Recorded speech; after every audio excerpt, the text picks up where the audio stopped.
이게 바로 내년 수준이야. 감히 누굴 가르치려 들어. 퇴. 역겨운 파열음과 함께 미지근한 갈색 액체가 한지윤 하사의 얼굴 정면으로 날아들었다. 시간이 멈췄다. 대한민국 육군의 심장이라는 계룡대.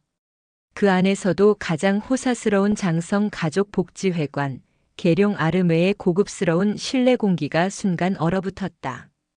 방금 전까지 우아한 클래식 선율이 흐르던 카페는 완벽한 정적에 휩싸였다. 뺨을 타고 흐르는 갈색 커피물은 턱 끝에 매달려 한지윤의 단정한 전투복 깃 위로 뚝뚝 떨어졌다. 그녀의 눈앞에는 이민준 준장의 부인 박화영이 경멸과 분노로 일그러진 얼굴을 한 채 서 있었다. 곁에 있던 김상병은 제 얼굴이 당한 것처럼 사색이 되어 입을 벌린 채 아무 소리도 내지 못했다. 그는 공포에 질려 뒷걸음질 치다가 곁에 있던 화분에 부딪혀 요란한 소리를 냈다. 시끄러워. 박화영의 날카로운 고함이 다시 한번 카페를 울렸다. 그녀는 김상병을 벌레 보듯 쏘아보더니 다시 한지윤에게로 시선을 돌렸다. 눈 안 내릴까라? 이 천박한 년이. 불과 몇 분 전, 박화영은 이 아름의 카페에서 가장 전망 좋은 자리에 앉아 있었다. 그녀가 나타나자마자 점장과 직원들은 깍듯이 허리를 숙였고 그녀는 당연하다는 듯 명품 가방을 점장에게 맡겼다. 오늘따라 왜 이렇게 퀴퀴해? 저 구석에 저건 뭐야? 그녀의 손가락은 청소 지원을 나온 김상병을 가리켰다. 점장이 일손이 부족해 나온 병사라고 변명하자 박화영은 저런 냄새나는 군발이랑 같은 공기를 마시라 이거야? 라며 당장 쫓아내라고 소리쳤다. 김상병은 과거 박화영에게 모욕당한 기억이 되살아나 공포에 질린 채 도망치듯 나가려 했다. 바로 그때 휴식 시간을 이용해 커피를 사러 온 한지윤 하사가 카페에 들어섰다. 그녀는 자신의 신분을 철저히 숨긴 채 3스타 대장의 딸이 아닌 그저 한 하사로 묵묵히 복무 중이었다. 그녀는 특권의 냄새가 진동하는 이 공간을 싫어했지만 임무 중 갈증을 해소할 곳이 마땅치 않았다. 따뜻한 아메리카노 한 잔 주십시오. 그녀가 주문을 마치고 돌아서려는 순간 박화영의 고성이 터졌다. 이게 커피야? 쉰내가 나잖아. 너 이리 와봐. 박화영이 지목한 것은 커피를 만든 직원이 아니라 출입구 근처에서 어쩔 줄 모르고 서 있던 김상병이었다. 너 때문에 커피 맛을 망쳤다는 비논리적이고 폭력적인 갑질이 시작되었다. 김상병은 거의 울기 직전의 표정으로 끌려나와 죄송합니다를 연발했다. 내 존재 자체가 죄야 이 자식아. 내 부모는 내가 이러고 다니는 거 알아? 그때였다. 한지윤이 김상병의 앞을 가로막고 섰다. 사모님. 김상병은 현재 청소 임무 지원 중인 병사입니다. 커피의 품질과는 아무런 관련이 없습니다. 감히. 일개 하사 나부랭이가. 박화영의 얼굴이 불그락푸르락해졌다. 그녀는 자신의 권위에 정면으로 도전하는 이 하찮은 여군이 믿기지 않았다. 내가 뭔데 지금 나를 가르치려 들어. 야, 너 계급 뭐야? 하사? 박화영은 자리에서 벌떡 일어나 한지윤의 얼굴 바로 앞까지 다가왔다. 이것 봐라. 눈 똑바로 뜨는 것 봐. 야, 너 지금 그게 군인 눈빛이야? 어디서 천박하게 눈을 그렇게 떠. 그리고 다음 순간 박화영은 마시던 커피를 그대로 한지윤의 얼굴에 뱉어버린 것이었다. 다시 현재. 커피가 뚝뚝 떨어지는 얼굴. 한지윤은 천천히 눈을 감았다. 뜨거운 모욕감이 피를 타고 온몸으로 퍼져나갔다. 뺨을 타고 흐르는 것이 커피인지 눈물인지 혹은 끓어오르는 분노인지 알 수 없었다. 주먹을 꽉 쥔 손톱이 살갗을 파고드는 고통이 오히려 정신을 얼음장처럼 차갑게 만들었다. 참아야 한다. 여기서 무너지면 저 여자가 원하는 대로 되는 것이다. 박화영은 한지훈이 울부짖거나 혹은 대들기를 바라는 듯 했다. 그래야 군기가 빠졌다며 더 큰 소리를 칠 명분이 생기니까. 너, 내 남편이 누군지 내 아버지가 누군지는 모르겠지만 박화영이 승리감에 도취되어 마지막 일격을 가했다. 너 오늘 사람 잘못 건드렸어. 내가 내 그 더러운 군복 당장 벗겨줄게. 박화영은 자신이 뱉어낸 커피로 엉망이 된 컵을 테이블에 소리나게 내려놓고는 당당하게 카페를 걸어나갔다. 마치 방금 대단한 훈장이라도 받은 개선장군처럼. 카페 안에는 정적만이 남았다. 점장과 직원들은 어쩔 줄 몰라 하며 그들의 눈치만 살폈다. 김상병은 넋이 나간 표정으로 주저앉아 있었다. 한지우는 천천히 눈을 떴다. 그녀는 주머니에서 손수건을 꺼내지 않았다. 그 모욕의 증거를 섣불리 닦아낼 생각이 없었다. 그녀는 멍하니 서 있는 김상병에게 다가갔다. 김상병. 그녀의 목소리는 커피에 젖기 전과 조금도 다름없이 단단하고 차가웠다. 괜찮으십니까? 김상병이 더듬거리며 물었다. 일어나. 괜찮은지 물어볼 사람은 내가 아니라 바로 너야. 한지우는 김상병을 일으켜 세웠다. 방금 일 똑똑히 봤나? 예. 봤습니다. 좋아. 한지우는 커피가 뚝뚝 떨어지는 얼굴 그대로 계산대로 향했다. 사색이 된 점장에게 그녀는 나직하지만 분명하게 말했다. 여기 CCTV 있죠? 방금 전 상황이 찍힌 영상, 지금 당장 확보 요청합니다. 점장의 눈이 당황으로 흔들렸다. 한하사님. 그게 박 사모님 일이라. 군 복지회관 내에서 일어난 폭행 사건입니다. 한지훈이 말을 잘랐다. 목격자도 있고 피해자도 있습니다. 그리고 무엇보다 증거 영상이 있습니다. 정식 절차를 요청하는 겁니다. 그녀는 커피가 묻은 전투복 주머니에서 군인 수첩을 꺼냈다. 제대로 협조하지 않을 시 증거 인멸 시도로 간주하겠습니다. 그녀의 뺨에는 여전히 갈색 커피 자국이 선명했다. 하지만 그녀의 눈빛은 방금 전에 그 어떤 순간보다도 차갑고 강철처럼 냉정하게 빛나고 있었다. 복수는 가장 처절하고 원칙적인 방식으로 바로 이 순간 시작되었다. 한지훈 하사의 뺨에는 여전히 그날의 모욕이 갈색 얼룩으로 남아 있었다. 그녀가 뱉은 말은 그 얼룩보다도 더욱 선명하게 계룡 아르이 카페의 점장 귀에 박혔다. CCTV 말입니까? 점장의 얼굴은 하얗게 질려 있었다. 그는 이 사태가 어디로 튈지 본능적으로 직감했다. 한쪽은 일개 하사, 다른 한쪽은 장군의 부인, 그것도 가장 기세등등하다는 이민준 준장의 부인 박화영.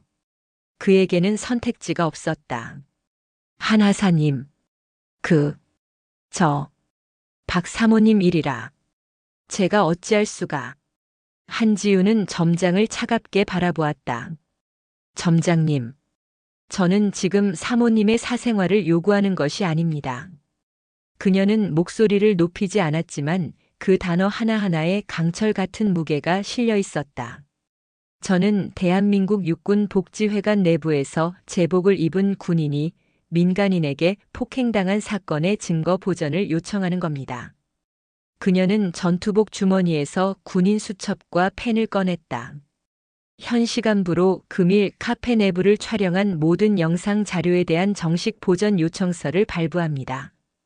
만약 이 증거가 인멸되거나 훼손될 시 점장님은 증거 인멸 교사 및 직무유기 혐의로 함께 조사를 받게 될 것입니다. 아이고. 한하사님. 이것은 제 개인의 감정이 아닙니다. 군법에 따른 절차입니다. 점장은 덜덜 떨리는 손으로 전화기를 들었다. 관리실이죠? 지금 당장 금일. 네, 지금 이 시간까지의 모든 녹화본. 원본 그대로. 예. 봉인하십시오. 아닙니다. 절대 덮었으면 안 됩니다. 한지우는 그제야 시선을 돌려 여전히 구석에서 넋이 나간 채 서 있는 김상병에게 다가갔다. 김상병. 으, 으. 김상병은 그녀의 얼굴에 남은 커피 자국을 보자 마치 자신이 당한 일처럼 치를 떨었다. 공포가 그의 전신을 지배하고 있었다. 일어나. 하사님. 저는 아무것도 못 봤습니다. 아닙니다. 저는 그냥. 김상병. 한지훈의 목소리가 낮아졌다. 그녀는 김상병의 눈을 똑바로 바라보았다. 그 눈에는 어떠한 원망이나 비난도 없었다. 오직 얼음장 같은 결의만 있을 뿐이었다. 나는 내게 거짓 증언을 하라고 강요하지 않는다. 하지만 내가 오늘 본 것, 그리고 내가 과거에 당했던 것, 그것이 사실이라면 너는 진실을 말할 의무가 있다. 하지만 저는 그냥 상병입니다. 박 사모님이 저 하나쯤은, 그래, 너 하나쯤, 나 하나쯤. 한지훈이 그의 말을 받았다. 그래서 저런 인간들이 이 군복을 마음대로 모욕하는 거다. 내가 오늘 눈을 감으면 너는 전역하는 그날까지 저 여자의 노예로 살아야 한다. 아니, 전역해서도 마찬가지야. 내 아들, 내 동생이 군대에 와서 똑같은 일을 당해도 너는 그저 눈을 감으라고 말할 테니까. 김상병의 눈에 눈물이 고였다. 그는 비 오는 날 훈련소로 복귀하던 길에 흙탕물을 튀겼다는 이유로 박화영에게 30분간 내 부모는 너를 이따위로 가르쳤냐는 욕설을 들었던 그날을 떠올렸다. 그는 그때 아무 말도 못했다. 저는 선택은 내 몫이다, 김상병. 한지우는 더 이상 강요하지 않았다. 나는 지금 헌병대로 간다. 내가 오늘 본 것을 내 양심에 따라 진술할 준비가 된다면 이따가 헌병대에서 보자. 한지우는 모욕의 흔적이 그대로 남은 얼굴로, 그러나 그 누구보다도 당당한 걸음으로 아르이 카페를 나섰다. 그녀의 뒤로 김상병이 꽉 깨문 입술 사이로 피맛을 느끼며 서 있었다. 계룡대 내 헌병대 사무실은 정적에 휩싸여 있었다. 당직을 서던 헌병대 중사가 서류를 넘기다 말고 눈앞의 여군을 믿을 수 없다는 듯이 바라보았다. 그러니까 다시 한번 말씀해 보시겠습니까, 한하사. 육군 하사 한지훈. 금일 14시경 복지회관 아르이 카페에서 민간인 박화영 씨에게 폭행 및 모욕을 당했음을 정식으로 고소합니다. 한지훈은 얼룩진 전투복 차림 그대로였다. 그녀는 그 옷을 갈아입지 않았다. 그것은 단순한 옷이 아니라 그녀가 당한 모욕의 가장 강력한 증거였기 때문이다. 박화영 씨라면. 이민준 준장님. 사모님 말씀이십니까? 중사가 마른 침을 삼켰다. 피고 소인의 신원은 제가 아닌 헌병대에서 확인하실 부분입니다. 저는 제가 당한 사실과 목격한 사실만을 진술합니다. 그녀는 준비해온 고소장을 내밀었다. 그곳에는 폭행의 시간, 장소, 행위가 육하원 측에 따라 건조하고 정확하게 기술되어 있었다. 사건 경위는 이렇습니다. 피고 소인은 사소한 트집으로 김상병을 모욕하였고 제가 이를 제지하자 저에게 천박한 년이라는 욕설과 함께 마시던 커피를 얼굴에 뱉었습니다. 이는 명백한 폭행입니다. 목격자는 있습니까? 김상병 본인이자 동시에 또 다른 피해자입니다.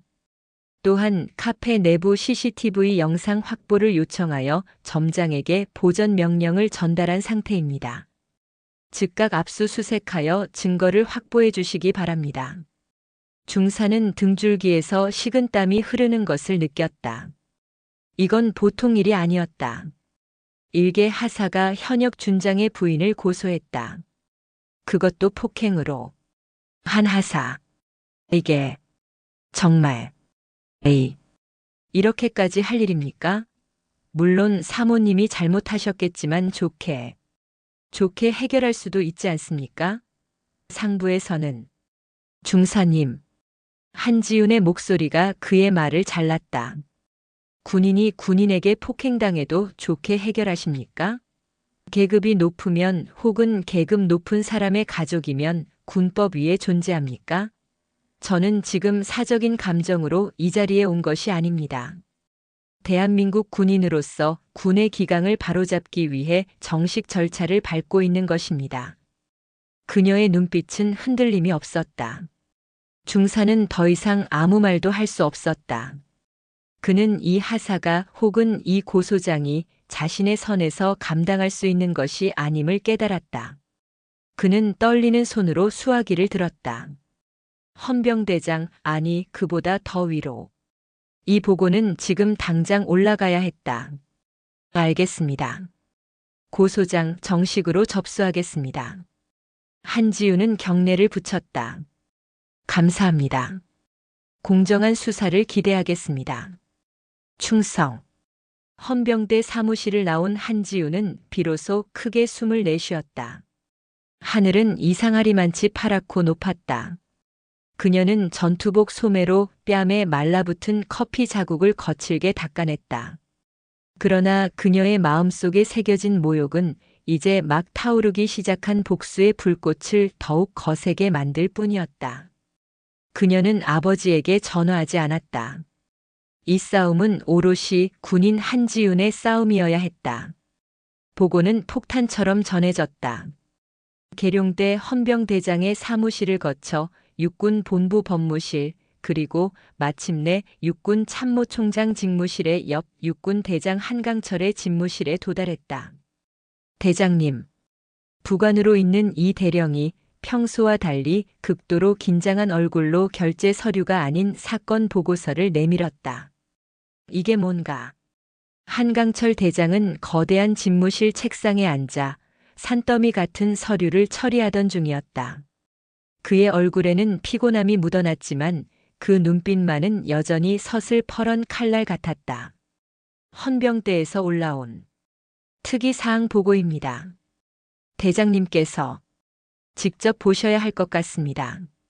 한강철은 미간을 찌푸렸다. 그가 직접 봐야 할 정도의 일이라면 보통의 군 기강 해이 사건이 아니라는 뜻이었다. 그는 서류를 받아들었다. 군 장성 가족에 의한 폭행 및 모욕 사건 보고. 그의 눈이 가늘어졌다. 그리고 다음 줄 피해자 항목에 적힌 이름을 본 순간 한강철의 손이 미세하게 굳었다. 피해자 육군 하사 한지윤. 그의 딸이었다. 이 대령은 숨을 죽였다. 그는 한강철 대장이 이 보고서를 보고 어떤 반응을 보일지 두려웠다. 당장이라도 호통을 치며 이민준 준장을 호출할 것인가? 아니면 조용히 이 사건을 애머버리라고 지시할 것인가? 몇 분 같은 침묵이 흘렀다. 한강철은 보고서의 마지막 글자까지 아주 천천히 그리고 꼼꼼하게 읽어내려갔다.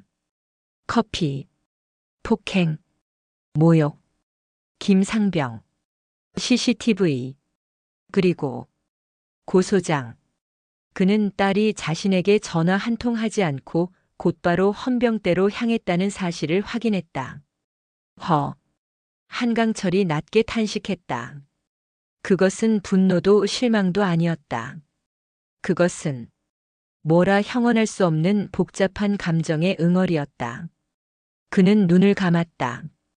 눈앞에 딸아이의 얼굴이 스쳐 지나갔다. 자신의 배경을 숨기고 굳이 사병부터 시작해 하사가 되겠다고 고집을 부렸던 딸. 아버지의 별이 아니라 자신의 힘으로 서겠다며 일부러 가장 험한 곳을 찾아다니던 딸. 그런 딸이 군대 안에서, 그것도 장군의 아내라는 자에게 이런 수모를 당했다. 아버지로서의 분노가 피를 거꾸로 솟게 했다. 당장이라도 이민준 준장의 목을 비틀어 버리고 싶었다. 박화영이라는 여자의 머리채를 잡고 딸아이 앞에 무릎 꿇리고 싶었다. 그러나 그는 육군 대장이었다. 한강철은 천천히 눈을 떴다. 그의 눈에 이글거리던 사적인 분노는 사라지고 오직 군을 통수하는 지휘관의 차가운 이성만이 남았다. 헌병대장, 지금 당장 내 방으로 오라고 하게. 예, 알겠습니다. 그리고 이민준 준장에게는 아직 아무 말도 하지 말게. 예. 이 사건은 한강철이 보고서를 책상에 내려놓으며 말했다. 그의 목소리는 얼음처럼 차가웠다. 내 딸 한지윤의 사건이 아니다. 그는 자리에서 일어나 창밖을 바라보았다. 이것은 대한민국 육군이 일개 준장 부인에게 뺨을 맞은 사건이다. 잠시 후 헌병대장이 사색이 된 얼굴로 한강철의 집무실에 들어섰다. 충성. 대장님 부르셨습니까? 보고서 봤네. 한강철은 뒤돌아보지 않고 말했다. 송구스럽습니다. 송구할 것 없네. 자네가 잘못한 게 아니니까. 다만 한강철이 천천히 돌아서며 헌병대장을 노려보았다. 지금부터 자네가 어떻게 하느냐에 따라 자네의 군 생활은 물론 이 육군의 명예가 달렸다. 명령만 내려주십시오. 명령은 하나야. 한강철은 책상으로 돌아와 보고서 위에 손을 얹었다. 법과 원칙대로 그 어떤 성역도 그 어떤 예외도 없이 엄정하게 수사하게. 예, 알겠습니다. 피해자가 내 딸이라서가 아닐세. 한강철의 목소리가 낮아졌다. 피해자가 내 딸이기 때문에 더더욱 원칙대로 해야 하네. 만약 내가 이 일에 사적인 감정을 개입시키는 순간 우리는 저 오만한 준장 부인과 다를 바 없는 인간들이 되는 거야. 피해자가 두려움 없이 진술할 수 있도록 완벽하게 보호하고 피고 소인이 증거를 인멸하거나 외부 압력을 행사하지 못하도록 철저하게 감시하게. 관련자 전원 그 누구도 예외 없이 소환 조사하게. 하지만 이민준 준장님은 이민준 준장이 이 일에 개입하려 한다면 한강철의 눈이 번뜩였다. 그것이 바로 직권남용의 증거가 될 걸세. 그 또한 수사 대상에서 예외가 아니라는 뜻이야. 알겠나? 예, 명심하겠습니다. 헌병대장이 격앙된 표정으로 집무실을 나갔다. 한강철 대장의 성역 없는 수사 지시는 빛의 속도로 헌병대 수사팀에 전달되었다. 이것은 단순한 폭행 사건이 아니었다. 군의 썩은 환부를 도려낼 대장의 칼날이 움직이기 시작한 것이다. 같은 시각 서울 한남동의 호화로운 빌라. 박화영은 방금 전 아르이 카페에서 있었던 일을 떠올리며 여전히 분이 풀리지 않는다는 듯 거친 숨을 몰아쉬고 있었다. 미친년. 감히 하사 나부랭이가. 어디서 눈을 똑바로 뜨고. 그녀는 바닥에 침을 뱉고 싶은 것을 겨우 참았다. 그때 남편인 이민준 준장에게서 전화가 걸려왔다. 자기야. 나 오늘 속 뒤집어져서 죽는 줄 알았어. 계룡대의 웬 미친 엑스이. 당신. 지금 어디야? 수화기 너머로 들려오는 남편의 목소리가 심상치 않았다. 늘 여유롭고 느긋하던 목소리가 아니었다. 날카롭고 잔뜩 화가 나 있었다. 나? 집이지. 왜? 무슨 일 있어? 무슨 일 있냐고. 당신 지금 무슨 짓을 하고 돌아다니는 거야? 복지회관에서. 하사관한테. 커피를 뱉어? 박화영의 심장이 덜컥 내려앉았다. 어떻게 알았어? 아니, 그게 아니라 그년이 먼저 나한테. 닥쳐. 이민준 준장의 고함 소리에 박화영은 귀를 의심했다. 그 하사 이름이 한지윤이라고. 그 여자가 지금 당신을 폭행죄로 헌병대에 정식 고소했어. 뭐? 고소? 미쳤나봐, 인연이. 하사 따위가 어딜 감히. 자기야, 당장 그년 군복 벗겨. 아니, 영창에 쳐넣어. 하극상 아니야, 이거? 하극상은 무슨. 당신은 민간인이잖아. 정신 차려. 지금 그 고소장이 헌병대장을 거쳐서 한강철 대장에게까지 보고가 들어갔다는 소문이 돌아. 한강철 대장? 박화영은 그 이름이 누군지 잠시 생각해야 했다. 그리고 깨달았다. 3스타. 육군의 실질적인 넘버 2. 아니, 고작 하사년 하나가 커피 좀 맞았다고 3스타한테까지 보고가 가? 그게 말이 돼? 말이 되게 생겼으니까 하는 말이잖아. 이민준의 목소리는 절망에 가까웠다. 당신 도대체 일을 어떻게 해? 그 한지훈이라는 하사가 누군지 알아? 누구긴 그냥 재수 없는 년이지. 그 한지훈 하사가 한강철 대장 외동딸이야. 이 멍청한 여자야. 뭐라고? 박화영의 손에서 휴대전화가 미끄러져 떨어졌다. 이민준 준장의 집무실은 냉골이었다. 방금 전 아내와의 통화가 끝나고 그는 얼음물이라도 뒤집어 쓴 듯 온몸이 차갑게 식어 있었다. 한강철 대장의 딸. 그는 이가 갈렸다. 아내의 어리석음에 대한 분노가 아니었다. 하필이면 왜 그 수많은 사람 중에 한강철 대장의 딸이란 말인가. 그는 육군 내에서 한강철이라는 이름이 가지는 무게를 누구보다 잘 알았다. 타협이라고는 모르는 원칙주의자. 자신의 아들에게조차 특혜를 주지 않기 위해 최전방 수색대로 보내버렸다는 일화는 유명했다. 그런 자의 딸을 아내가 그것도 가장 모욕적인 방식으로 건드렸다. 끝이다. 이대로면 내 군 생활도 끝이다. 이민준은 본능적으로 전화기를 들었다. 육군 본부에 포진한 자신의 동기들, 선배들에게 전화를 걸기 시작했다. 나 민준일세. 자네, 혹시 뭐 들은 거 있나? 그러나 수화기 너머의 반응은 싸늘했다. 이준장, 자네 지금 제정신인가? 이 와중에 나한테 전화를 해? 아니, 그게 아니고 집사람이 실수를 좀. 실수? 한강철 대장 딸 얼굴에 커피 뱉은 게 실수인가? 이 사람아, 지금 대장님이 성역 없는 수사를 지시했네. 헌병대가 아주 칼을 갈고 있어. 당분간 나한테 연락하지 말게. 끊어. 딸깍. 다음 전화도 마찬가지였다. 미안하네. 내가 지금 바빠서. 나중에 통화하세. 여보게. 자네. 딸깍. 그가 그동안 쌓아 올렸다고 믿었던 인맥과 연줄이 마치 신기루처럼 사라지고 있었다. 한강철이라는 거대한 이름 앞에서 모두가 몸을 사리고 있었다. 그에게 손을 내밀어주는 사람은 아무도 없었다. 그는 완벽하게 고립되었다. 빌어먹을. 이민준은 책상을 주먹으로 내리쳤다. 이대로 무너질 수는 없었다. 그는 아내 박화영에게 다시 전화를 걸었다.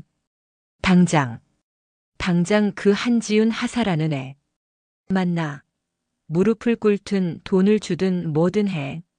고소만 취하하게 만들어. 그게 당신이 살 길이고 내가 사는 길이야. 한강철 대장의 지시가 떨어진 헌병대는 마치 잘 벼린 칼날처럼 움직였다. 수사팀은 즉각 아르이 카페의 CCTV 원본 영상을 확보했다. 화질은 선명했다. 박화영이 김상병에게 삿대질을 하는 모습, 한지훈이 막아서는 모습, 그리고 박화영이 망설임 없이 커피를 그녀의 얼굴에 뱉어버리는 그 끔찍한 순간까지. 소리는 녹음되지 않았지만 그 자체로 완벽한 증거였다. 이건 명백한 폭행입니다. 수사관이 입술을 깨물었다. 피해자 진술 확보했나? 한지훈 하사 진술은 확보했습니다. 목격자 김상병 지금 대면 조사 중입니다. 조사실. 김상병은 물 한 모금도 제대로 삼키지 못하고 덜덜 떨고 있었다. 김상병. 긴장할 것 없다. 우리는 자네를 처벌하러 온 게 아니야. 자네가 본 것을 들은 것을 그대로 말해주면 된다. 수사관의 따뜻한 말에도 김상병은 입을 열지 못했다. 그에게 박화영은 여전히 공포 그 자체였다. 만약 제가 사실대로 말했다가 박 사모님이 자네를 보호할 거다. 수사관이 단호하게 말했다. 이 수사는 한강철 대장님께서 직접 원칙대로 지시하신 사항이다. 그 누구도 자네에게 보복하지 못하도록 군이 자네를 보호할 거란 말이다. 네, 대장님. 그 말에 김상병의 눈이 흔들렸다. 그리고 그는 한지훈 하사가 했던 말을 떠올렸다. 내가 오늘 눈을 감으면 너는 평생 노예처럼 살아야 한다. 김상병은 눈을 감았다. 그리고 천천히 입을 열었다. 봤습니다. 다 봤습니다. 사모님이 한 하사님 얼굴에 커피를 뱉었습니다. 그것뿐인가? 우리는 자네가 과거에도 박화영 씨에게 부당한 대우를 받았다는 진술을 확보했다. 사실인가? 김상병은 잠시 망설였다. 이것은 판도라의 상자였다. 사실입니다. 자세히 말해보게. 김상병의 입이 열리기 시작했다. 마치 댐이 무너지듯 그동안 억눌려왔던 울분과 공포가 터져나왔다. 비 오는 날 흙탕물을 튀겼다고 길바닥에서 30분 동안 욕을 먹었습니다. 부모님 욕까지. 또 제가 사모님 댁에 한남동에 가서 개를 산책시키라는 지시를 받았습니다. 뭐라고? 수사관의 눈이 커졌다. 병사를 사적으로 거절했습니다. 훈련소 복귀해야 한다고. 그랬더니 그날부터 그의 진술은 시작에 불과했다. 수사팀은 김상병의 진술을 토대로 이민준 준장 부대의 운전병들과 행정병들을 비공개로 소환 조사하기 시작했다.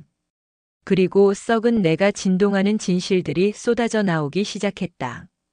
운전병 일동 박화영 사모님, 서울 시내 백화점 쇼핑 피부과, 심지어 아드님 여자친구 만나는 자리에까지 전부 관용차로 모셨습니다. 운행 일지에는 부대 복지 점검이라고 허위로 기재하라고, 행정병 일동 복지회관에서 샘플 명목으로 가져간 와인 고급 식자재 전부 사모님 댁으로 갔습니다. 장부상으로는 공식 만찬용으로 처리했습니다. 이 모든 것을 이민준 준장은 알고 있었나? 모르실 리가 없습니다. 운행일지, 물품 반출 전부 이민준 준장님 결재가 있어야 가능합니다. 오히려 저희에게 사모님 잘 모셔라, 사모님 심기 건드리지 말라고 입버릇처럼 수사관들은 서로의 얼굴을 바라보았다. 이것은 단순한 준장 부인의 갑질 폭행 사건이 아니었다. 현역 장성이 자신의 권력을 사적으로 남용하고 군수품을 횡령하며 병사들을 산호비처럼 부린 거대한 군 기강 문란 및 직권 남용 사건이었다. 한지훈 하사의 얼굴에 뱉어진 그 한 잔의 커피가 썩어 문드러진 거대한 비리의 판도라의 상자를 활짝 열어젖힌 것이다. 수사관의 책상 위로 이민준 준장과 박화영 부부를 올가맬 증거들이 산처럼 쌓여가기 시작했다. 박화영은 서울 한남동 한강이 내려다 보이는 호화로운 거실에서 남편 이민준 준장이 퍼부은 고함을 되새기고 있었다. 한강철 대장, 딸이라고. 그녀의 손이 사시나무 떨듯 떨렸다. 자신이 무슨 짓을 했는지 그제야 실감이 났다. 3스타 대장, 육군의 실질적인 권력자. 그녀는 그저 재수 없는 하사 나부랭이, 군복 입은 계집애라고 생각했던 그 얼굴이 이제는 자신을 지옥으로 끌고 갈 저승사자의 얼굴로 떠올랐다. 아니야. 이럴 리가 없어. 남편의 마지막 절규가 귓가를 맴돌았다. 당장 그 한지훈 하사라는 애 만나. 무릎을 꿇든 돈을 주든 뭐든 해. 고소만 취하하게 만들어.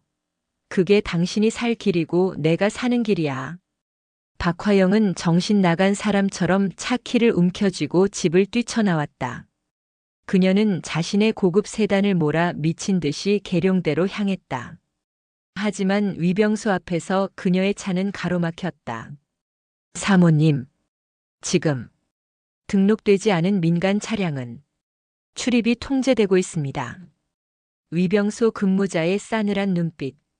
어제까지만 해도 자신을 보며 깍듯이 경례를 붙이던 그들이 아니었다. 소문은 이미 이 거대한 성체의 가장 낮은 곳까지 퍼져나간 것이었다. 비켜. 나 이민준 준장 부인이야. 너희들. 상부의 지시입니다. 돌아가 주십시오. 쾅. 쾅. 박화영은 핸들을 내리쳤다. 그녀는 차를 돌려 계룡대 외곽에 있는 군인 아파트, 즉 관사 근처에 차를 세웠다. 한지훈 하사가 그곳에 산다는 보장은 없었지만 지금 그녀는 지푸라기라도 잡아야 했다. 얼마나 지났을까? 저녁이 되어 어둠이 내리기 시작할 무렵 저 멀리서 익숙한 인형이 걸어오고 있었다. 전투복이 아닌 평범한 사복 차림의 한지훈 하사였다. 박화영은 맹수처럼 차에서 뛰쳐나가 그녀의 앞을 가로막았다. 너, 한하사. 아니, 지훈 씨.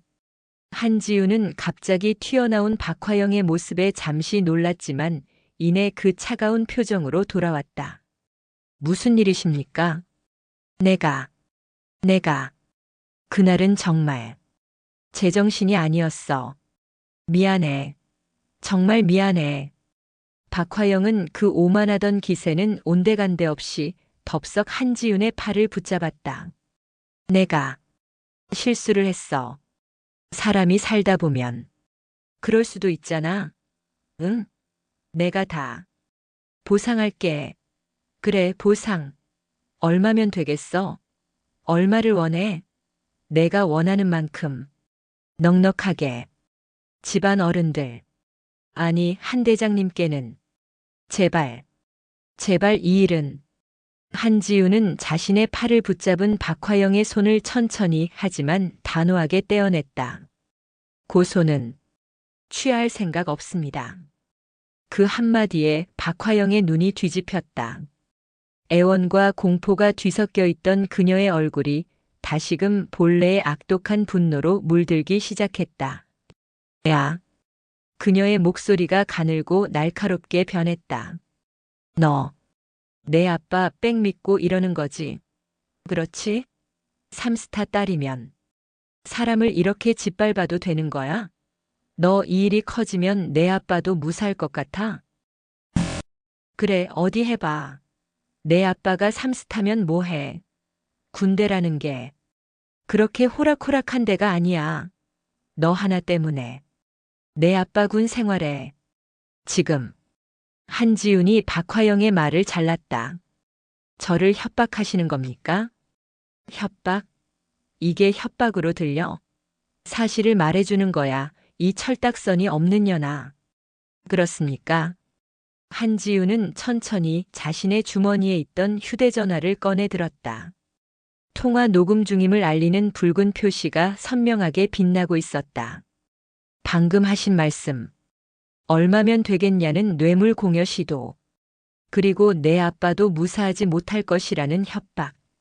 맞으십니까? 뭐? 이 녹음 파일은 헌병대에 추가 증거로 제출하겠습니다. 사모님. 박화영의 얼굴에서 핏기가 사라졌다. 그녀는 유령이라도 본 사람처럼 입을 벌린 채 그 휴대전화를 노려보았다. 너. 에이. 저는 제 아버지의 힘을 믿고 이러는 것이 아닙니다. 한지훈이 차갑게 말했다. 저는 제가 입고 있는 이 군복의 명예와 대한민국의 법을 믿고 행동하는 겁니다. 그리고 사모님은 제 아버지를 모욕하셨습니다. 한지훈은 더 이상 상대할 가치도 없다는 듯 박화영을 지나쳐 자신의 관사로 걸어갔다. 안 돼. 거기서 서라고. 박화영의 절규가 어둠 속에 울려 퍼졌다. 그녀는 다리가 풀려 그 자리에 주저앉았다. 그리곤 미친 사람처럼 울부짖으며 남편에게 전화를 걸었다. 여보, 여보, 으아앙. 그년이 내 말을 녹음했어. 그 미친년이. 같은 시각 이민준 준장의 집무실. 그는 아내의 절규를 들으며 수화기를 든 채 그대로 얼어붙었다. 그는 이미 자신의 인맥이 모두 끊겼다는 것을 확인한 후였다. 그리고 이제 아내가 마지막 남은 퇴로까지 불태워버렸다. 뇌물 공여 시도, 협박. 그가 절망감에 수화기를 내려놓으려던 바로 그 순간. 똑똑. 노크 소리와 함께 집무실 문이 열렸다. 차가운 얼굴에 헌병대 수사관 2명이 굳은 표정으로 들어섰다. 이민준 준장님. 수사관이 잠시 망설이다가 공식적인 용어를 사용했다. 금일부로 준장님을 직권 남용 및 업무상 횡령 혐의에 피의자 신분으로 정식 소환 조사함을 통보합니다. 이민준의 손에서 수화기가 바닥으로 떨어져 박살났다. 그의 세상도 그렇게 박살나고 있었다. 군 검찰의 조사실은 육군 본부의 그 어떤 방보다도 차갑고 건조했다. 이민준 준장은 어깨에 달린 별이 무겁다는 것을 생전 처음 느끼며 젊은 군 검사 박소령의 맞은편에 앉아 있었다. 그는 마지막 자존심을 붙들고 있었다. 내가 누군지 알고 일개 하사관 하나 때문에 이 육군 준장을 이런 식으로 모욕해도 되는 거요? 박소령은 안경을 고쳤으며 서류 뭉치를 책상 위에 툭 소리나게 내려놓았다. 모욕은 한지훈 하사와 김상병이 당했습니다, 준장님. 그는 준장님이라는 호칭을 썼지만 그 말투에는 일말의 존경심도 담겨 있지 않았다. 지금부터는 계급장 잠시 떼시고 피의자 이민준 씨로서 대답해 주시길 바랍니다. 피의자? 부르시죠. 박소령은 조사실 화면에 아르이 카페의 CCTV 영상을 재생했다. 소리 없는 화면 속에서 아내 박화영이 한지훈의 얼굴에 커피를 뱉는 장면이 선명하게 흘러나왔다. 이민준은 눈을 질끈 감았다. 부인께서는 이 행위로 인해 특수폭행 혐의로 민간 검찰에 기소 의견 송치될 예정입니다. 그건 내 집사람이. 물론이죠. 박소령이 말을 잘랐다. 그래서 이것부터 보겠습니다. 그는 다음 자료를 화면에 띄웠다. 그것은 이민준 준장 부대의 관용차 운행 일지였다. 이 허위 운행 일지 결재란에 준장님 친필 사인이 있습니다. 맞습니까? 같은 시간 운전병의 진술에 따르면 준장님은 부대 복지 점검이 아니라 한남동 자택에서 사모님을 태워 청담동의 한 백화점으로 이동했습니다. 그건 운전병 녀석이 운전병 탓입니까? 박소령은 다음 자료를 넘겼다. 그럼 이건 어떻습니까? 복지회관 고급 와인 및 식자재 반출 목록입니다. 공식 만찬용이라고 기재되어 있고 역시 준장님 결재가 있습니다. 하지만 저희가 확인한 바 그날 육군 본부에는 그 어떤 공식 만찬도 없었습니다. 이 물품들 전부 한남동 자택으로 배송된 것을 확인했습니다. 업무상 횡령입니다. 이민준의 얼굴이 땀으로 번들거리기 시작했다. 그리고 박소령이 마지막 쐐기를 박았다. 김상병을 사모님 댁에 산책에 동원하려 하셨더군요. 김상병이 이를 거부하자 그 뒤로 있지도 않은 작업에 차출하며 불이익을 준 사실도 모두 확인되었습니다. 직권 남용입니다. 이민준은 더 이상 아무 말도 할 수 없었다. 이 모든 것을 정말 모르셨습니까? 그때였다. 이민준은 무너졌다. 그의 마지막 자존심이, 그의 군복이, 그의 별이 한순간에 무너져 내렸다. 그는 테이블에 엎드려 어린아이처럼 울기 시작했다. 나는 모릅니다. 으흐. 나는 정말 아내가 집사람이 멋대로 한 겁니다. 나는 시키는 대로 도장만 찍으라고 해서 조사실의 모든 공기가 경멸감으로 얼어붙었다. 한 부대의 지휘관이었던 자가 모든 책임을 아내에게 떠넘기며 울부짖고 있었다. 제발, 한 번만, 한강철 대장님께, 제발, 용서를, 제가, 나, 집사람을 이혼하겠습니다. 예, 당장 이혼하고. 그 여자, 박소령은 더 이상 듣지 않고 녹음기를 껐다. 준장님은 지금 아내를 버리시려는 겁니까? 아니면 군을 버리시려는 겁니까? 그는 자리에서 일어섰다. 조사는 끝났습니다. 피의자 이민준 씨는 금일부로 직위 해제되며 징계위원회 회부를 통보합니다. 한강철 대장은 자신의 집무실에서 이 모든 내용이 담긴 최종 보고서를 읽고 있었다. 그의 얼굴은 감정을 읽을 수 없을 만큼 굳어 있었다. 보고서에는 이민준 준장이 조사실에서 아내와 이혼하겠다며 매달렸다는 내용까지 적나라하게 담겨 있었다. 부관인 이 대령이 침통한 목소리로 말했다. 대장님, 이민준 준장은 저렇게 무너졌습니다. 이미 모든 것을 잃었습니다. 불명예 전역 선에서 덮는 것이 군의 명예를 위해서도 덮어 한강철이 나직하게 되물었다. 그는 천천히 자리에서 일어났다.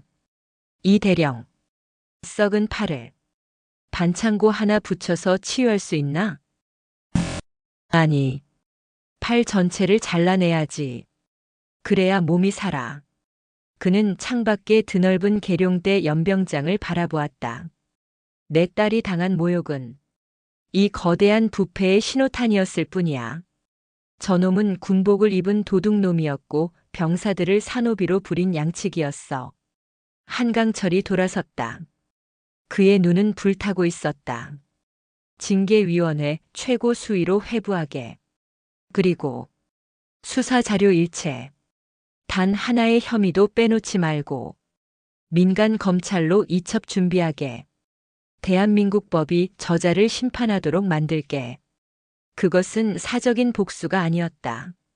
그것은 군의 정의를 바로 세우려는 3스타 대장의 가장 차가운 결단이었다. 육군 본부 대회의실은 그 어느 때보다 무겁고 엄숙한 공기로 가득 찼다. 육군 중앙징계위원회. 별 서너 개가 나란히 앉은 심사위원들 앞으로 이민준이 초라한 모습으로 서 있었다. 그는 더 이상 장군이 아니었다. 어깨의 계급장은 빛을 잃었고 얼굴은 수일 만에 10년은 늙어 보였다. 피징계자 이민준. 마지막으로 할 말 있는가? 위원장의 목소리가 회의실을 울렸다. 이민준은 입술을 달싹였다. 그는 눈물을 흘렸다. 그러나 그 눈물은 참회의 눈물이 아닌 자신의 몰락에 대한 서러움의 눈물이었다. 제 평생을 군에 바쳤습니다. 조국을 위해 헌신. 아내의 잘못을 제가 미처 살피지 못한 제발 한 번만 군복을 벗고 죽을 수 있게. 그는 마지막까지 명예로운 전역을 구걸했다. 위원장은 눈을 감았다. 그리고 준비된 판결문을 읽어내려갔다. 육군 준장 이민준. 귀관은 지휘관으로서의 본분을 망각하고 부하 병사를 사적 용무에 동원하였으며 군수 물자를 횡령하고 배우자의 심각한 비위 행위를 묵인 방조 나아가 동조함으로써 군인의 명예를 땅에 떨어뜨렸다. 안 돼. 이는 그 어떤 이유로도 용서받을 수 없는 군 기강 해이의 정점이자 국민의 신뢰를 배반한 행위이다. 이에 징계위원회는 전원일치로 육군 준장 이민준을 불명예 전역에 처한다. 불명예 전역. 그것은 군인에게 내려지는 사형 선고와도 같았다. 금일부로 피진 계자의 군복을 벗기고 군인으로서의 모든 예우와 연금을 박탈한다. 또한 위원회는 피진 계자의 직권 남용 및 횡령 혐의에 대한 수사 자료 일체를 민간 검찰에 이첩할 것을 의결한다. 이민준은 다리가 풀려 그 자리에 주저앉았다. 그의 군 생활은, 그의 인생은 그렇게 가장 치욕적인 방식으로 끝장났다. 같은 날 서울 서초동 법조타운의 한민사법정. 피고석에는 박화영이, 원고석에는 한지훈 하사와 김상병이 나란히 앉아 있었다. 그들의 뒤에는 군 법무관이 배석하여 이들을 법률적으로 지원하고 있었다. 재판은 일사천리로 진행되었다. 판사는 RE 카페의 CCTV 영상을 대형 화면으로 재생했다. 법정 안에 있던 모든 방청객들이 박화영이 한지훈의 얼굴에 커피를 뱉는 그 경악스러운 장면을 똑똑히 목격했다. 피고 박화영. 저 영상. 아니에요. 전현이 먼저 나를 모욕.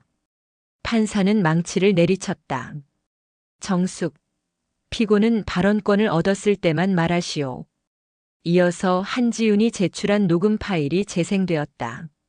얼마면 되겠어? 응? 넉넉하게. 너 이 일이 커지면 내 아빠도 무사할 것 같아? 박화영은 비명을 질렀다. 꺼. 당장 꺼.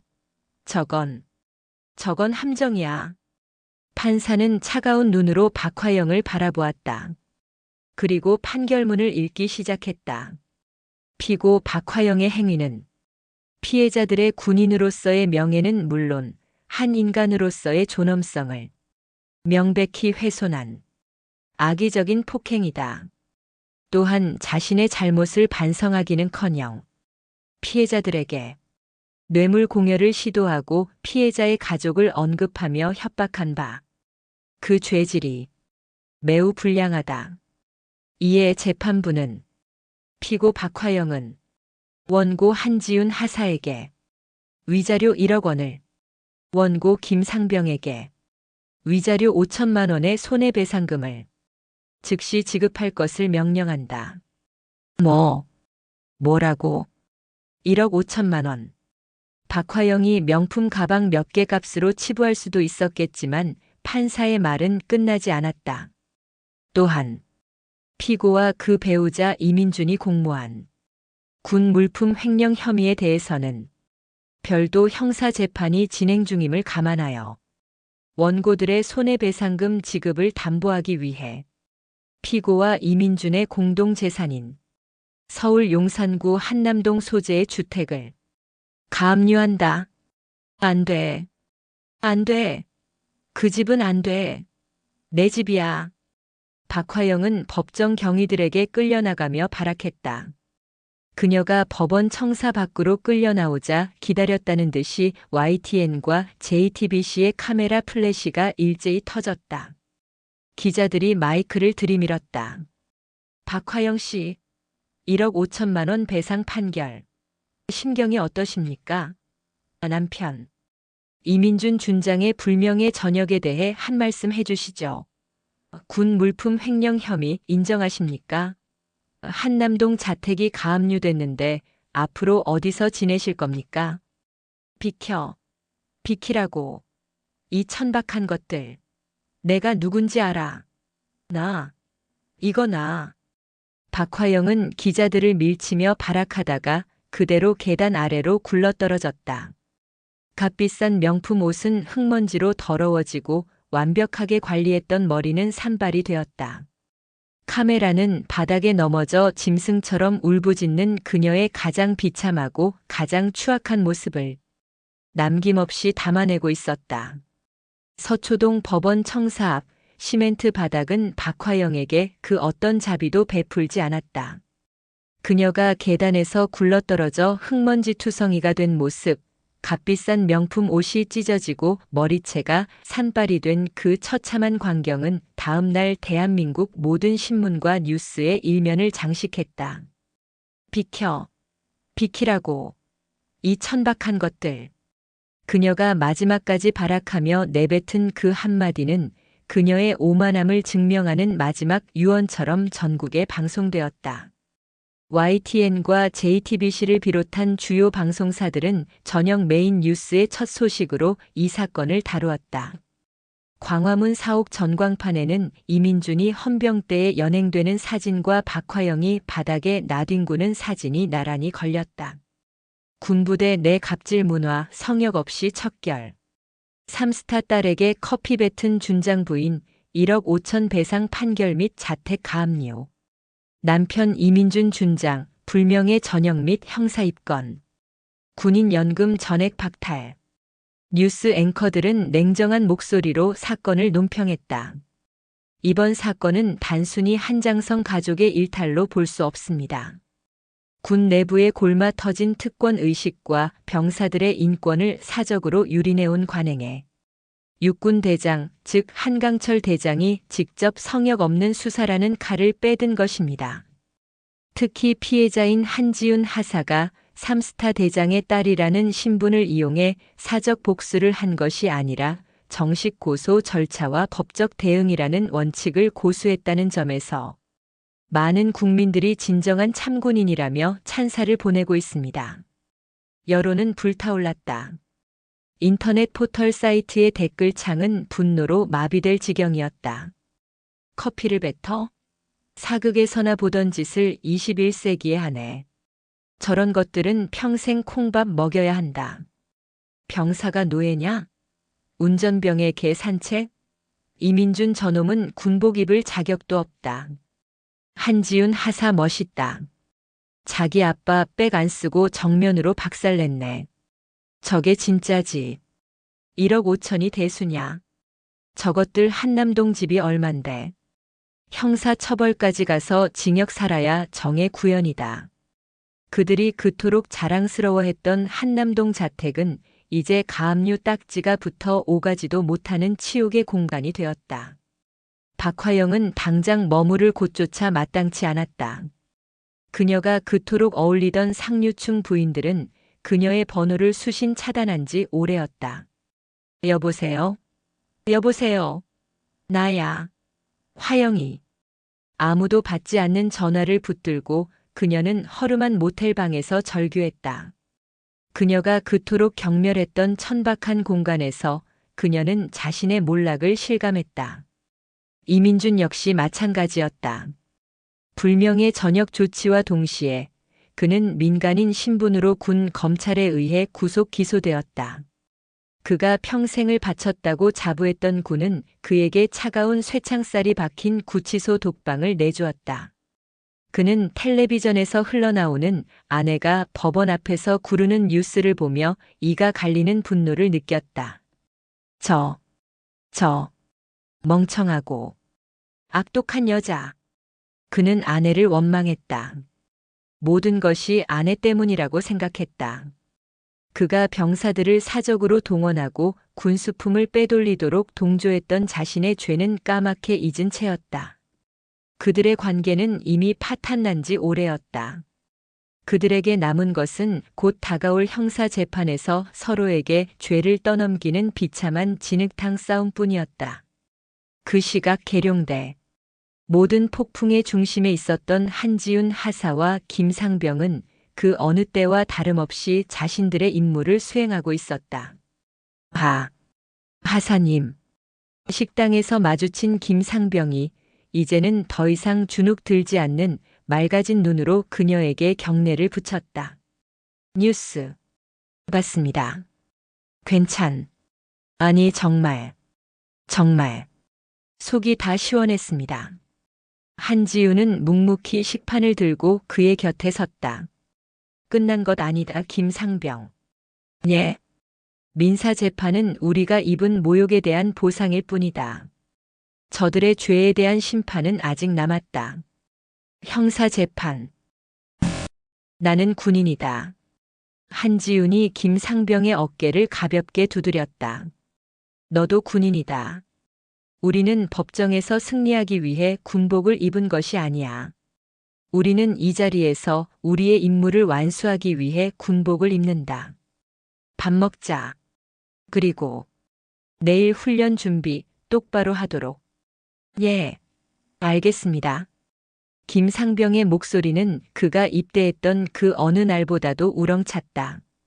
그는 더 이상 박화영이라는 존재를 두려워하지 않았다. 그는 자신의 존엄성을 되찾았고 그것을 지켜준 한지훈이라는 참군인을 존경하게 되었다. 폭풍은 지나갔지만 그들이 지켜낸 정의는 더욱 단단하게 뿌리를 내리고 있었다. 몇 달 뒤 서울중앙지방법원 형사법정. 민사재판과는 비교도 되지 않을 만큼 무거운 공기가 법정을 짓눌렀다. 오늘은 그들의 배상이 아닌 처벌을 결정하는 날이었다. 피고석에는 수의를 입은 이민준과 박화영이 서로를 쳐다보지도 않은 채 고개를 숙이고 앉아 있었다. 그들의 초췌한 몰골에서는 과거의 오만함이라고는 찾아볼 수 없었다. 검사가 단호한 목소리로 최종 논고를 읽어내려갔다. 피고인 이민준은 군 장성이라는 지위를 망각하고 국민의 세금으로 운영되는 군 물자를 사적으로 횡령하였으며 신성한 국방의 의무를 다하는 병사들을 사적 노예처럼 부려 직권을 남용하였습니다. 또한 배우자의 폭력적 갑질을 묵인, 방조하여 군의 명예를 실추시켰습니다. 예. 징역 5년을 구형합니다. 피고인 박화영은 배우자의 지위를 자신의 권력으로 착각하여 군 복지회관을 사적 공간처럼 이용하고 성실히 복무 중인 군인에게 차마 입에 담을 수 없는 모욕과 폭행을 가하였습니다. 또한 횡령에 적극 가담하고 반성은커녕 뇌물과 협박을 시도하는 등 죄질이 극히 불량합니다. 예. 징역 3년을 구형합니다. 박화영이 징역 3년이라는 말에 하는 비명을 삼켰다. 변호인들의 최후 변론은 비참했다. 그들은 서로에게 책임을 떠넘겼다. 피고인 이민준은 강압적인 아내의 등살에 못 이겨 마지못해 범행에 동조한 점을 참작해 주십시오. 피고인 박화영은 군에 대한 지식이 전무한 평범한 가정주부로서 남편의 지시를 따랐을 뿐입니다. 평범한 가정주부? 검사가 비웃었다. 평범한 가정주부가 하사관의 얼굴에 커피를 뱉고 병사를 개 산책에 동원하려 합니까? 마지막으로 재판장이 이민준과 박화영에게 최후 진술의 기회를 주었다.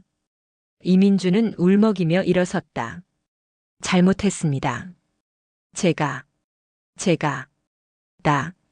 죽을 죄를 지었습니다. 제발 제 평생을 바친 군의 명예를 한 번만 선처를. 박화영은 그저 잘못했습니다. 아무것도 몰랐습니다. 잘못했습니다. 라는 말만 앵무새처럼 반복하며 오열했다. 잠시 후 재판장이 판결봉을 잡았다. 법정 안의 모든 이들이 숨을 죽였다. 판결을 선고한다. 재판장의 목소리는 얼음장 같았다. 피고인 이민준. 피고인은 군의 지휘관으로서 그 누구보다 청렴하고 병사들을 아껴야 할 의무가 있음에도 그 지위를 사적 이익을 위해 남용하고 병사들의 인격을 유린하였다. 또한 법정에 이르러서까지 모든 책임을 배우자에게 떠넘기는 등 반성의 기미가 보이지 않는다. 예. 피고인 이민준을 업무상 횡령 및 직권 남용 혐의로 징역 3년에 처한다. 징역 3년. 실형이었다. 이민준의 어깨가 완전히 무너져 내렸다. 재판장은 박화영을 바라보았다. 피고인 박화영. 피고인은 군인이 아님에도 군부대 내에서 무소불위의 권력을 휘두르며 자신의 하찮은 감정을 배설하기 위해 타인의 존엄성을 무참히 짓밟았다. 이는 특수폭행에 준하는 매우 악질적인 범죄이다. 또한 횡령의 공범으로서 그 이익을 고스란히 누렸음에도 아무것도 몰랐다는 비겁한 변명으로 일관하고 있다. 이에 피고인 박화영을 폭행 및 업무상 횡령 공모 혐의로 징역 1년 6개월에 처한다. 박화영은 그 자리에 실신하듯 쓰러졌다. 재판장이 판결봉을 세차게 내리쳤다. 두 피고인을 법정 구속한다. 교도관들이 즉시 피고석으로 다가와 쓰러진 박화영을 일으켜 세우고 넋이 나간 이민준의 팔을 붙잡아 수갑을 채웠다. 안 돼. 안 돼. 나는 억울해. 여보, 당신이 말해. 내가 아니잖아. 박화영의 절규가 법정을 울렸지만 이민준은 아내를 돌아보지 않았다. 아니, 돌아볼 기력조차 없었다. 방청석에서 이 모든 것을 지켜보던 한지윤과 김상병은 말없이 일어섰다. 그들의 얼굴에는 기쁨이나 환호가 아닌 그저 무거운 안도감이 감돌았다. 법원 청사를 나서자 눈부신 햇살이 쏟아졌다. 김상병. 예, 한하사님. 끝났다. 김상병은 한지윤을 바라보다가 갑자기 눈물을 왈칵 쏟아냈다. 그동안 억눌러왔던 공포, 분노, 그리고 마침내 찾아온 해방감. 하사님, 정말 감사합니다. 한지윤은 그의 어깨를 두드렸다. 내가 한 게 아니다. 내가 해낸 거야, 김상병. 내가 두려움을 이기고 진실을 말했기 때문이다. 그것이 저들을 심판한 거다. 김상병은 눈물을 닦고 한지윤을 향해 섰다. 그리고는 군에 입대해서 배운 가장 완벽하고 힘찬 거수 경례를 붙였다. 충성. 한지윤도 그를 마주보고 완벽한 자세로 경례를 받았다. 그것은 계급을 넘어선 인간 대 인간으로서의, 그리고 군인 대 군인으로서의 가장 깊은 존중의 표시였다. 썩어 빠진 권력의 사슬은 그렇게 완전히 끊어졌다. 사건이 완전히 종결되고 몇 주가 지났다. 계룡대는 언제나처럼 분주했지만 공기는 분명히 달라져 있었다. 보이지 않는 곳에서 행해지던 부당한 지시들과 특권 의식들이 한지윤 하사 사건 이후로 자취를 감추었다. 병사들의 표정은 밝아졌고 간부들은 서로를 더욱 존중하며 원칙을 지키려 애썼다. 그리고 그 변화의 중심에 선 한지윤 하사를 위한 자리가 마련되었다. 육군 본부 대강당. 육군의 주요 장성들과 수백 명의 장병이 도열한 가운데 연단에는 육군 대장 한강철이 무거운 표정으로 서 있었다. 오늘은 군의 명예를 바로 세운 영웅을 위한 표창 수여식이었다. 육군 하사 한지윤. 한강철 대장의 우렁찬 목소리가 강당을 울렸다. 모든 이의 시선이 집중된 가운데 한지윤 하사가 단상으로 절도 있게 걸어나갔다. 그녀의 전투복은 흠잡을 데 없이 단정했고 그 걸음걸이에는 망설임이 없었다. 그녀는 연단에 올라 아버지이자 자신의 지휘관인 한강철 대장 앞에 섰다. 충성. 한강철은 딸을 바라보았다. 그의 눈빛은 흔들리고 있었지만 그것은 사적인 감정이 아니었다.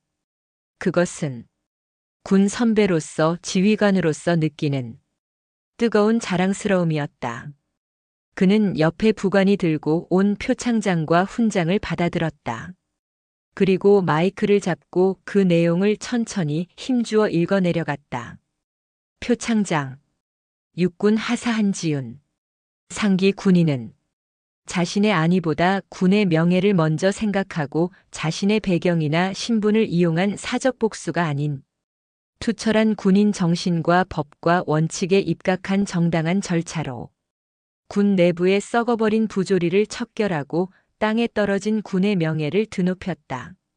특히 계급이 아니라 군복을 입은 한 인간으로서의 존엄성이 우리 군의 가장 중요한 가치임을 그 용기 있는 행동으로 증명하였다. 이에 전 장병의 귀감이 되었기에 참군인 표창을 수여함. 한강철 대장은 직접 딸아이의 가슴에 그 빛나는 훈장을 달아주었다. 그리고 두 사람은 다시 한번 서로를 마주 보았다. 그들은 아버지와 딸이 아니었다. 육군 대장과 육군 하사. 그들은 오직 군인 대 군인으로서 가장 완벽한 경례를 나누었다. 한지훈의 눈에는 그날 카페에서 흘러내리던 커피 자국 대신 군인으로서의 긍지가 빛나고 있었다. 한강철은 그런 딸의 모습을, 아니, 그런 한지훈 하사의 모습을 그저 묵묵히 그리고 자랑스럽게 바라볼 뿐이었다. 모든 행사가 끝나고 며칠 뒤 부대 연병장. 한지훈 하사가 신병들의 각계 전투 훈련을 지휘하고 있었다. 거기, 자세 똑바로, 고개 들지 마. 그때 저 멀리서 말끔한 사복 차림의 청년 하나가 그녀를 향해 걸어왔다. 한 하사님. 한지훈이 돌아보았다. 김상병, 아니, 이제는 김민준 씨가 된 그였다. 그는 오늘부로 만기 전역을 신고하러 온 참이었다. 신고합니다. 병장 김민준은 금일부로 전역을 받았습니다. 예. 신고합니다. 충성. 한지훈은 그에게 경례 대신 가벼운 미소를 지어 보였다. 수고했다, 김병장. 아니, 김민준 씨. 전부 하사님 덕분입니다. 하사님 아니었으면 저는 아마 평생 그날의 기억 속에서 노예처럼 살았을 겁니다. 아니, 한지훈이 고개를 저었다. 내가 스스로 일어선 거다. 잊지 마라. 내 존엄성은 그 누구도 함부로 짓밟을 수 없는 거다. 그게 군대든 사회든. 예, 명심하겠습니다. 김민주는 다시 한번 허리를 깊이 숙여 인사했다. 정말 감사했습니다. 그는 돌아서서 위병소를 향해 걸어갔다. 그의 발걸음은 이 땅의 그 어떤 청년보다도 굳건하고 당당했다. 한지훈은 그 뒷모습을 잠시 바라보다가 다시 훈련 중인 신병들을 향해 돌아섰다. 자, 훈련 계속한다. 엎드려. 계룡대의 하늘은 그 어느 때보다 높고 푸르렀다. 그 푸른 하늘 아래 자신의 신념을 지켜낸 한지훈 하사가 서 있었다. 그녀의 어깨에 달린 하사 계급장은 불명예스럽게 떨어진 그 어떤 별보다도 더 밝고 더 무겁게 빛나고 있었다. 그것이 바로 이 땅을 지키는 진정한 군인의 무게였다.